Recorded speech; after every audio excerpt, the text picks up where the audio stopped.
Hello all welcome to civil index. నిన్న మన civil index WhatsApp ఛానల్‌లో ఒక 3 క్వెషన్స్ పోస్ట్ చేశామండి. One question is related to cement, another question is related to RCC and another question is related to surveying. So, ఈ వీడియోలో నేను ఆ 3 క్వెషన్స్‌కి answer explain చేస్తాను. సో, ఫస్ట్ క్వెషన్ మీరు చూసినట్లయితే సిమెంట్ టాపిక్ నుంచి which of the following cement has hire 3 days compressive strength? Given options are rapid hardening cement, high alumina cement, white cement and quick setting cement. చాలా మంది ఈ question కి answer చేసేటప్పుడు rapid hardening cement ఏదైతే ఉందో దాన్ని early strength cement కూడా అంటారు కాబట్టి ఓకే అదే ఆన్సర్ అనుకుంటారు. అంటే 3 days compressive strength rapid hardening cement కి ఎక్కువ ఉందనుకుంటారు. But it is a wrong answer guys.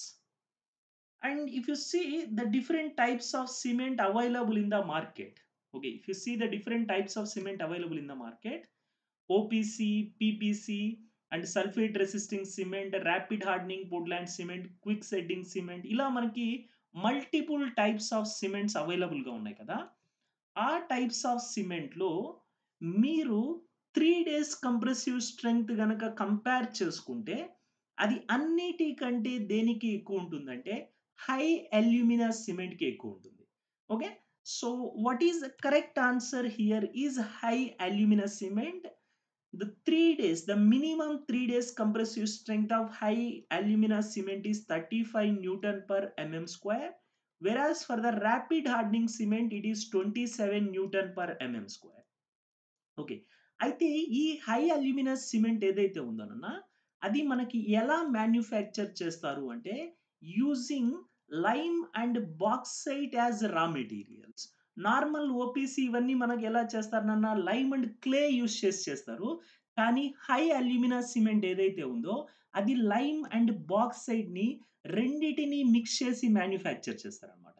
And all of you know bauxite is nothing but the ore of alumina. So బాక్సైట్‌ని మనం సిమెంట్‌లో యూజ్ చేసినప్పుడు అల్యూమినా కంటెంట్ ఎక్కువ ఉంటుంది. అందుకే ఆ సిమెంట్‌ని మనం ఏమంటున్నాం?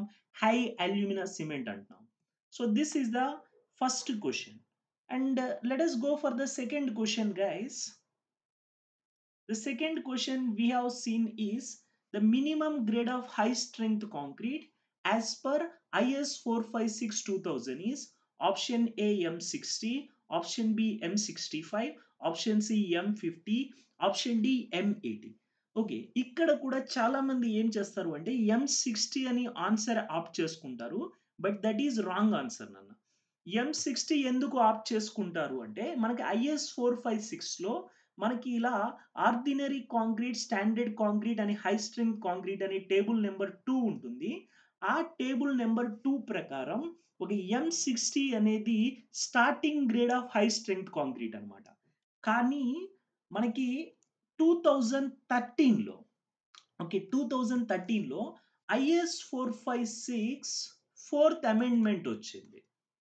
2013లో ఐఎస్ 456కి ఫోర్త్ అమెండ్మెంట్ వచ్చింది. సో, ఆ అమెండ్మెంట్‌లో ఏం చేశారంటేనన్న ఈ M60 గ్రేడ్ ఆఫ్ కాంక్రీట్‌ని ఏదైతే ఉందో దీన్ని స్టాండర్డ్ గ్రేడ్ ఆఫ్ కాంక్రీట్‌కి షిఫ్ట్ చేశారు.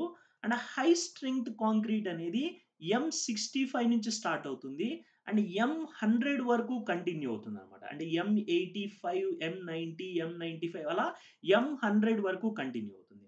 సో, ఇప్పుడు ఉన్న స్టాట్స్ ప్రకారం మనకి M65 అనేది మినిమమ్ గ్రేడ్ ఆఫ్ కాంక్రీట్ అన్నమాట. సారీ, M65 అనేది minimum grade of high strength concrete అన్నమాట. So, that is the answer. Okay. Then the third question is related to the surveyor compass. So let us read the question first. Which of the following is or true regarding the surveyor compass?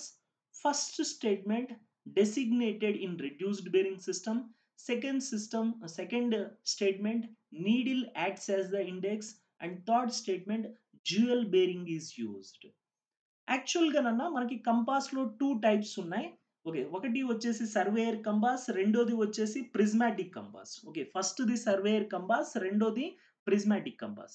Surveyor కంపాస్‌లో మనకి reduced bearing system ఉంటుంది and prismatic compass లో వచ్చేసి whole circle bearing system అనేది ఉంటుంది. So first statement is correct నాన్న. Second statement needle act as the index. Surveyor compass లో needle అనేది ఏదైతే రీడింగ్ చూపిస్తుందో అదే మనకి బేరింగ్ ఆఫ్ ది లైన్ అన్నమాట. కానీ ప్రిజ్మాటిక్ కంపాస్ లో అలా ఉండదు. ప్రిజం దగ్గర ఉన్న ప్రిజం ఐ మీన్ ఐ వేన్ దగ్గర ఉన్న ప్రిజం లో నుంచి మనం రీడింగ్ చూడాలి. ఆ ప్రిజం కింద ఏదైతే రీడింగ్ కనిపిస్తుందో దాన్ని మనం బేరింగ్ గా తీసుకుంటాం. సో సర్వేయర్ కంపాస్ లో needle act as the index, but prismatic compass లో needle does not act as the index. And third thing అన్న డ్యూయల్ బేరింగ్ ఈజ్ యూజ్డ్.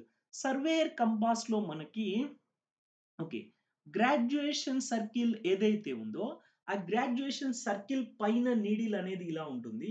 ఈ నీడిల్ కి ఇక్కడ ఏంటంటే మనం జిఎల్ బేరింగ్ అనేది ప్రొవైడ్ చేస్తాం, which is the friction less bearing and hard bearing.